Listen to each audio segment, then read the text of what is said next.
Amor ataca el corazón a todos por igual, del más pequeño al más mayor. Il n'a pas fait espagnol première langue, Michel.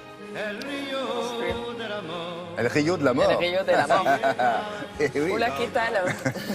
Alors les vacances de la Toussaint, vous n'avez peut-être pas prévu de faire une petite balade à Séville, c'est dommage. Si vous en avez les moyens, vous verrez ça avec Tania Young. Alors Séville, bien sûr, on a des clichés, des idées toutes faites sur ce magnifique, un certain nombre de monuments. C'est vrai d'ailleurs. Oui, c'est vrai. Un cliché, c'est la vérité. C'est très très beau. Il y a un patrimoine très important, des bâtiments superbes, l'Alcazar, la Giralda, la Plaza de España. Mais ça, c'est vrai que bon, il y a Ça, c'est assez classique et on s'y attend. Voilà, on s'y attend. Il y a d'autres choses à voir. Séville, c'est une ville qui devient moderne. Et le symbole de cette modernité, c'est ce que vous voyez là. C'était ce gros bâtiment, la Ceta. C'est un chef-d'œuvre d'architecture. Peu de gens le connaissent. Il existe depuis 2010. Vous voyez, c'est le plus grand bâtiment en bois du monde qui a été réalisé par un architecte. Oh, il y a un marché.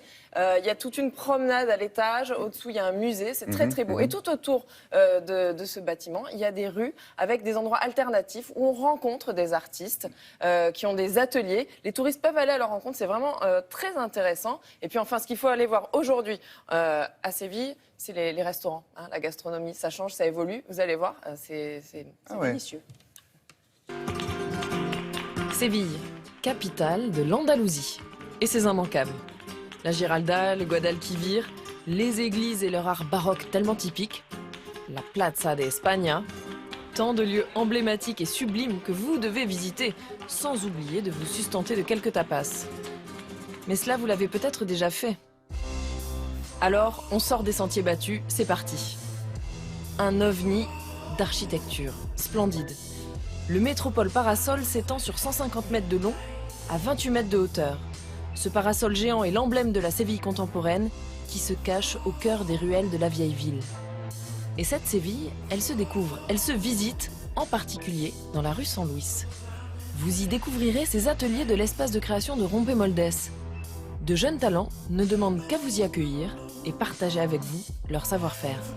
Oui, il y a beaucoup de gens qui viennent pour développer aussi des projets créatifs, des sculpteurs, des musiciens. Ils arrivent ici parce qu'ils voient en possibilité d'une ville qui n'est pas trop chère, qui est très riche culturellement et historiquement. C'est un lieu pour s'inspirer, pour développer un projet créatif.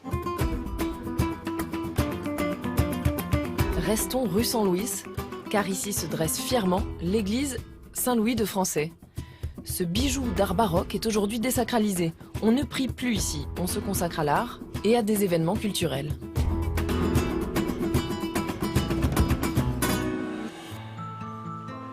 Mais le domaine où l'Andalousie peut se vanter d'être à l'avant-garde, c'est bel et bien la gastronomie.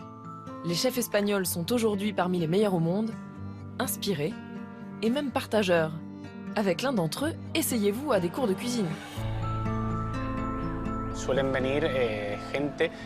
Les gens étrangers qui font un séjour à Séville peuvent venir et se servir de ces cours pour se réunir, se rencontrer et aussi avoir une notion basique de ce qu'est la gastronomie sévillane et andalouse. S'il y a bien une chose universelle, c'est se nourrir. Une chose aussi quotidienne que manger, c'est sûr que si c'est bien fait et que l'offre est attractive, ça peut devenir un motif pour lequel les gens vont s'intéresser à un endroit et du coup, venir y faire un pèlerinage gastronomique. Aujourd'hui, la cuisine espagnole est l'une des plus avant-gardistes au niveau mondial. En ce qui concerne l'hébergement, l'offre hôtelière sévillane s'étend sur toutes les gammes et saura répondre à vos envies.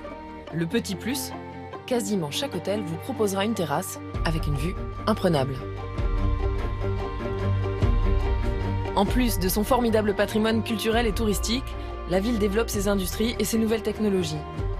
Symbole de ce dynamisme, la Torre Sevilla, la plus haute d'Andalousie. Elle ouvrira ses portes au grand public en 2017. À l'image des gratte-ciels internationaux, elle accueillera des pôles financiers, des salles de réunion et un grand hôtel. Et vous, si la curiosité vous propulse à son 37e étage, vous pourrez alors porter un nouveau regard sur cette cité aux nombreux visages. Avec vue sur le Guadalquivir. Si, señor. Le fleuve. Alors, si vous voulez aller voir le Guadalquivir, vous Oui. vous renseignez auprès de Voyageurs du Monde. Vous avez toutes les Mais en informations cette sur saison, c'est Internet. peut-être un peu moins cher donc, pour la Toussaint, non? Eh ben oui, c'est ça qui est très intéressant, c'est que c'est moins cher, il fait meilleur, parce qu'il ne fait pas 40 degrés comme en été, mais plutôt 25. C'est le moment, vraiment. Merci beaucoup, Tania.